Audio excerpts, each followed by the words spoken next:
Mesdames, Messieurs, bonsoir. Bienvenue à cette grande édition d'information sur la télévision Labari. Les résultats du baccalauréat session 2017 ont commencé à tomber sur l'ensemble du territoire national à l'image du jury numéro 20 du lycée franco-arabe qui est l'un des premiers centres de la région de Niamey à proclamer les résultats. Le constat avec Ismaël Moumouni et Ibrahim Abdou. Munis de téléphones cellulaires en guise de lampe, ces candidats se sont rués vers le tableau d'affichage où a été délibéré au crépuscule la liste des candidats admis au premier et au second groupe. Après un court instant, ce sont des cris de joie de la part des admis. L'émotion était tellement si grande que certains admis ne pouvaient plus tenir sur leurs jambes, à plus forte raison retenir leurs larmes. Merci mon Dieu. Je suis admis. Premier groupe, tout puissant. Tout puissant, oui. C'est bon, c'est bon.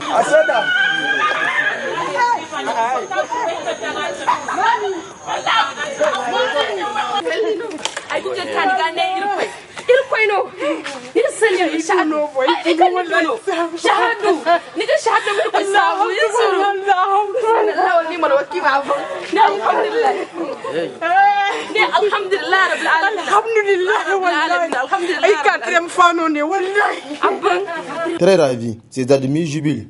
Allah, Wallah, je remercie Dieu. Non, je ne peux pas parler. Wallah, ici, une casse non. Wallah, je souffre trop. Wallah, alhamdulillah, ya Allah. Wallah, Dieu existe. Wallah, Dieu existe. Et sabre quoi, Wallah, j'ai une de nous qui n'est pas. Wallah, si bas qu'on y va. Merci, mon Dieu. Vous êtes admise? Oui, je suis admise. Quel groupe? Premier groupe. C'est votre premier bac? Oui. Et quel sentiment vous anime? Vous remerciez qui par rapport à cette réussite? Le tout-puissant. Le tout-puissant, oui. C'est bon, c'est bon. Vous êtes contente? Dites-nous quelle est la joie qui vous anime ce soir. Bon, sincèrement, je remercie l'Éternel, je remercie Dieu, celui qui m'a permis d'être admise au premier groupe. Je remercie aussi mes parents qui m'ont soutenu jusqu'à ce moment. Et je me remercie moi-même. Sincèrement. Vous êtes admis au premier groupe? Oui, je suis admise au premier groupe. Félicitations pour les candidats admis et bonne chance pour ceux qui vont subir les épreuves écrites du second groupe du 21 au 22 juillet prochain et du courage pour les candidats malheureux. Je vous donne la lecture de ce communiqué de presse du collectif des organisations de la société civile nigérienne suite aux événements malheureux intervenus le samedi 15 juillet 2017 à l'occasion de la tenue de l'évaluation des enseignants contractuels CREAMAIN. Le collectif des organisations de la société civile nigérienne engagées dans le mouvement citoyen rappelle au gouvernement que les actes perpétrés contre les enseignants contractuels sont de graves violations de droits humains et sont considérés comme tels. 2 rappelle aux forces de défense et de sécurité qu'elles sont au service du peuple et qu'en pareille circonstance, elles devraient adopter plus de professionnalisme et de sang-froid. Aussi qu'ils sachent que nul n'est censé ignorer la loi et nul n'est au-dessus de la loi.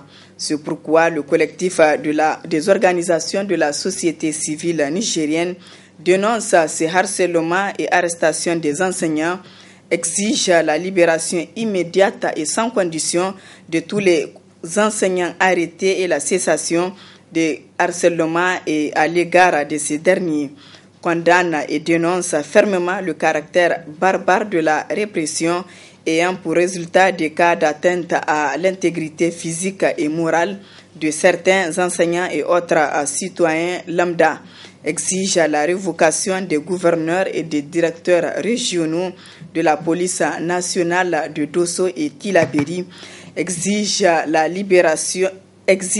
l'ouverture d'une information judiciaire afin de situer les responsabilités et que chacun réponde de ses actes conformément à la loi. C'était là un communiqué de presse du collectif des organisations de la société civile du Niger.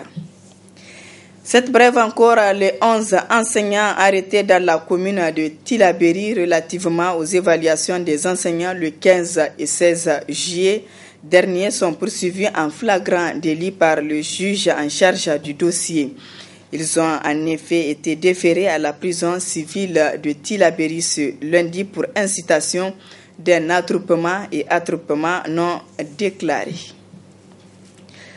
Autre aspect de cette édition, Niamey étouffe sous les déchets, dira le président de la République, qui pointe du doigt les autorités municipales comme seules responsables de cette insalubrité. Après la menace du président de la République, les autorités locales ont entrepris des visites en vue de ramasser les ordures. Pourquoi attendre d'être menacés pour débarrasser Niamey des déchets? Les citoyens apprécient diversement. On les écoute. On est la capitale des poubelles. Parce que quand on jette un coup d'œil partout là aussi on regarde, c'est des saletés. La capitale est insalubre. Quand on te dit Niamey c'est la capitale du Niger, tu as trop honte. Parce que d'après ce que j'ai un peu visité dans la sous-région, il n'y a pas une capitale qui est sale comme la nôtre. Et la réaction des 5 maires de la ville de Niamey, vraiment, c'est un acte à saluer. C'est une insouciance vraiment, c'est pas un manque de moyens. Parce qu'aujourd'hui, les agents de la mairie sont là.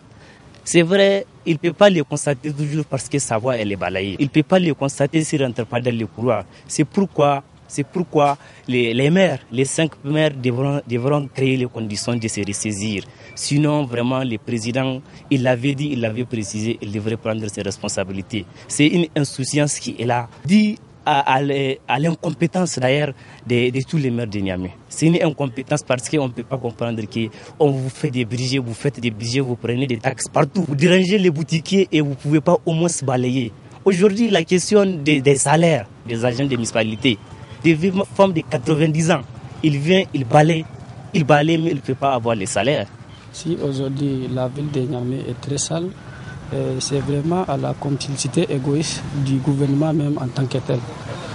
Parce que si le gouvernement a fait des initiatives pour pouvoir faire des engagements et faire vraiment des contrôles au niveau de chaque mairie, moi je pense que la ville de Niamey ne sera pas dans cette situation dans laquelle elle se trouve aujourd'hui.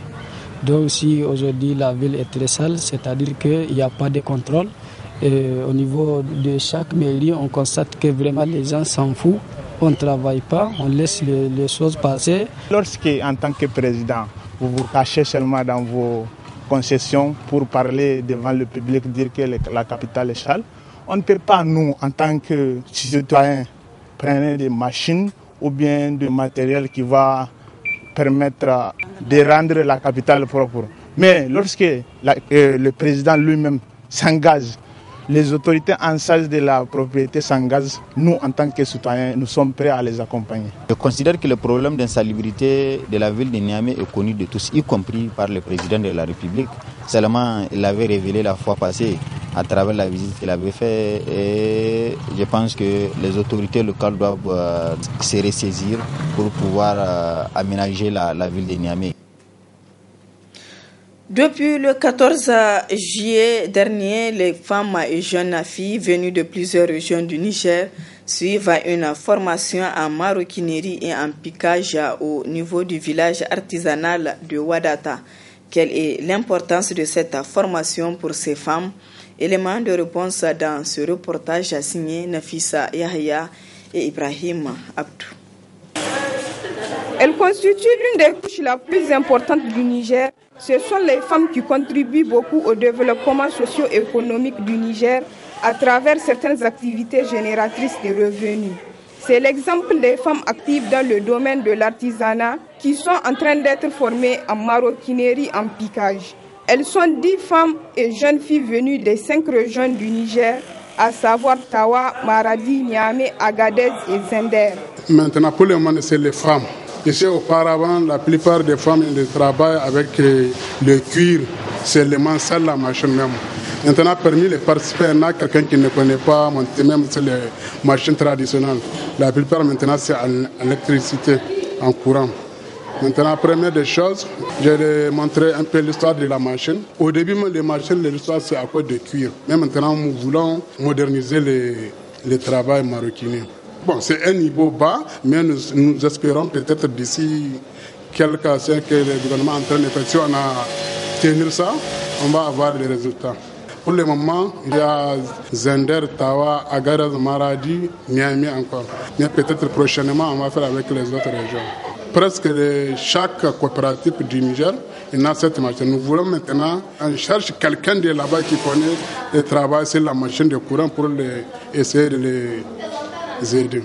Occasion pour les participants de rappeler l'importance de l'artisanat en général et de la maroquinerie en particulier, notamment dans le milieu féminin.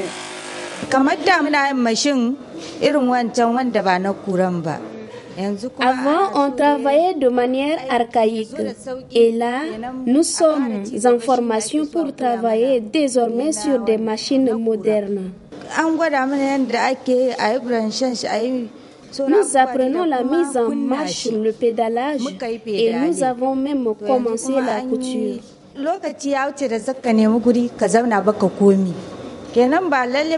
Nous avons compris qu'il faut se former dans le domaine de l'art afin de subvenir à ses besoins.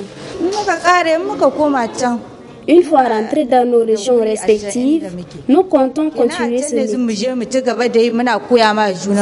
Bon, la maroquinerie, maintenant au Niger, c'est quelque chose. Même avant-hier, là, nous avons participé une fois à Sénégal, nous avons eu les premiers prix de stand. Et en 2005, je suis parmi les gens qui partirent au CAO. Parmi les 5 coupes, Niger a remporté 4. C'est les maroquineries, bijouterie. Il y en a quelqu'un parmi les femmes qui nous demandait si c'est possible, ici il y a une école pour les maroquineries, elles ont les possibilités de venir ici. On attend maintenant avec la Semani, tout est possible. Cette formation qui se tient du 14 au 27 juillet a été initiée par la Chambre des métiers et de l'artisanat du Niger. Ils sont nombreux qui exercent leur commerce sur des endroits non conseillés. Ce sont les revendeurs qui étalent leurs marchandises au bord du goudron et parfois jusqu'au trottoir réservé pour le passage piéton. Reportage Nafissa Hassan et Aboubakar Souley. Malgré tous les risques que cela comporte, certains revendeurs continuent d'étaler leurs marchandises sur les voies publiques. C'est à l'image de ceux de la devanture du marché Dar es Salaam. Ici, les marchandises sont étalées jusqu'au goudron et même le trottoir pour piétons n'est pas épargné malgré l'effort des délégués pour sensibiliser ces revendeurs. Ces derniers font sourde oreille.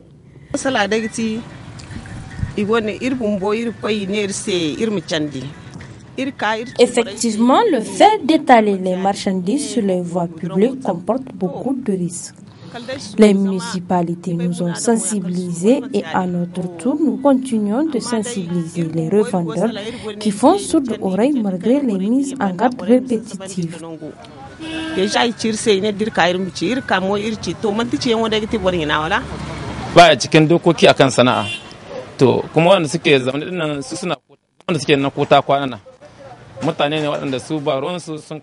Il faut comprendre que certains revendeurs qui étalent leurs marchandises ici ne sont pas des commerçants. Ils sont juste venus ici temporairement, raison pour laquelle ils n'écoutent pas les délégués parfois.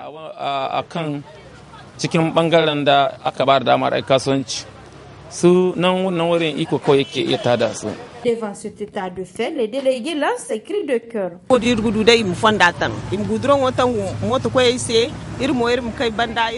Nous voulons qu'ils dégagent les voies publiques pour que notre marché puisse ressembler à un marché moderne, propre et assaini.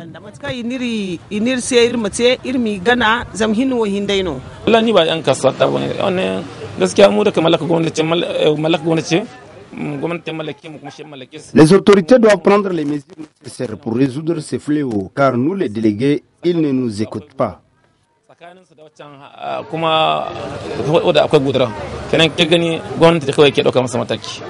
Gagner son pain à la sueur de son front est un acte noble, mais le respect des biens publics demeure une responsabilité de tous citoyens.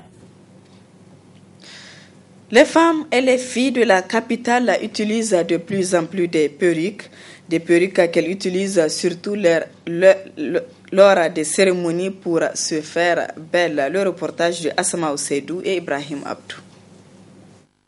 De nos jours, l'utilisation des perruques par les femmes est devenue comme une tradition chez beaucoup de femmes au Niger. Ces perruques, on en trouve des synthétiques, naturelles et des semi-naturelles. Les modèles et couleurs également diffèrent selon le goût des femmes.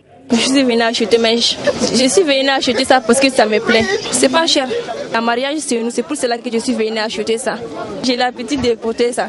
Bien sûr que je suis à l'aise. Provenant des pays voisins, ces perruques sont beaucoup utilisées, ce qui fait l'affaire des vendeurs.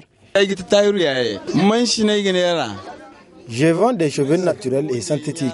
Ces perruques nous proviennent de Togo, Nigeria, Burkina Faso, Dubaï, Chine. Dieu merci, j'arrive à subvenir à mes besoins. Maintenant, la perruque est à la mode, les prix varient selon les bourses et moi-même, je confectionne mes propres perruques. J'exerce ce commerce depuis 25 ans.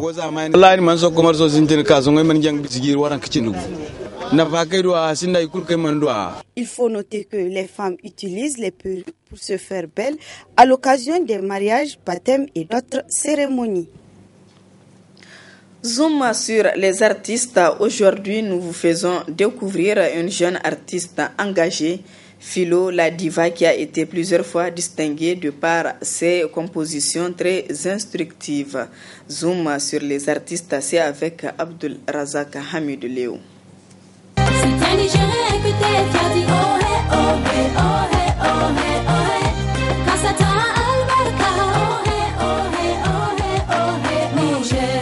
Elle fait partie de cette nouvelle génération d'artistes de la gente féminine au Niger et est bourrée de talent.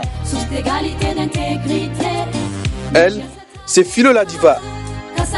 Philo la Diva, de son vrai nom Fayose Faoubo Philomène, est une jeune artiste nigérienne et aussi étudiante qui fait de la musique et qui continue aussi dans les études jusqu'à ce jour.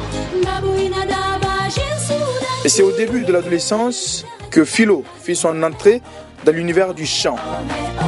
Philo a commencé en 2007 avec les concours karaoké interscolaires, l'Académie Award. Et j'étais avec ma sœur. J'avais remporté le premier prix. Après cela, j'ai continué avec un autre karaoké aussi, interscolaire, en l'an 2010, Ertelwanet, où j'étais avec un groupe, ma petite sœur et deux autres garçons. Et le groupe s'appelait Filles au carré. Nous étions les lauréats en cette année-là. Après 2010, nous avions été séparés par les études. Ils sont tous partis. Moi, je suis restée ici au Niger. Et en l'an 2014, je me suis lancée en solo officiellement jusqu'à ce jour.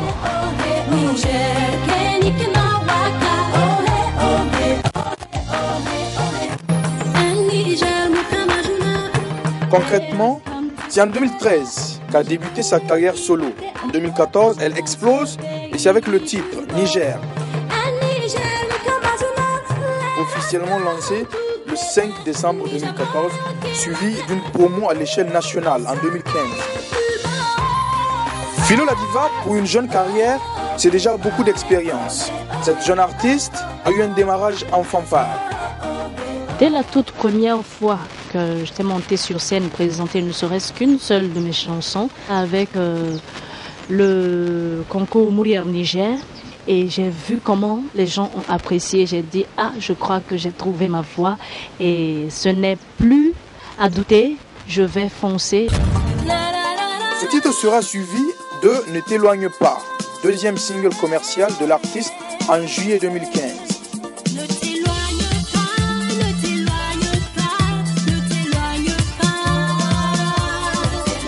J'ai 3 vidéos actuellement, 3 vidéos officielles, dont c'est juste Philo la Diva. Mais à part ça, j'ai fait aussi d'autres clips avec beaucoup d'autres artistes en association, en collaboration, avec d'autres artistes venus des autres pays pour des festivals ici, et d'autres encore avec nos artistes locaux. Mais sinon, officiellement, j'ai 3 clips.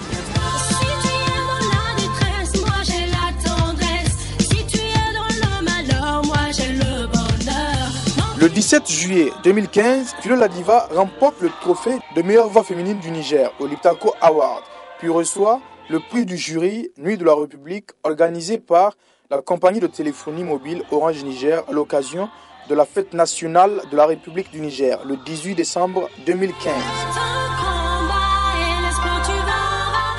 En septembre 2016, l'artiste remporte le concours international de musique du Bénin Conavab Inter 2016. Philo la Diva espère aujourd'hui conquérir le marché avec la création de son concept propre qui mixerait les résonances world music et afro-pop aux langues locales.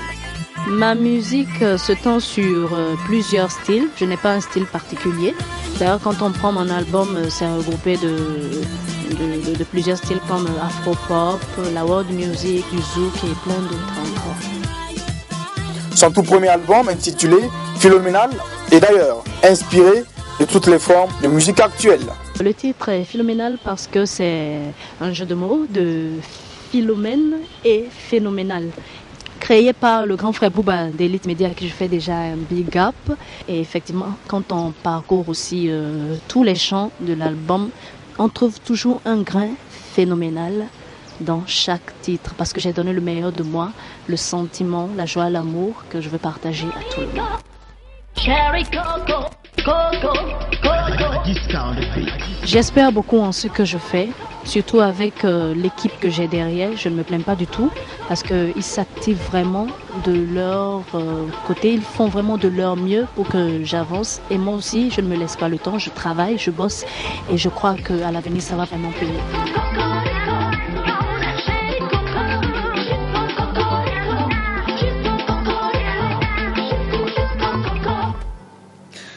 Voilà, mesdames, messieurs, ici prend fin ce journal. Merci à vous de l'avoir suivi et excellente soirée en compagnie du programme de la télévision Labari.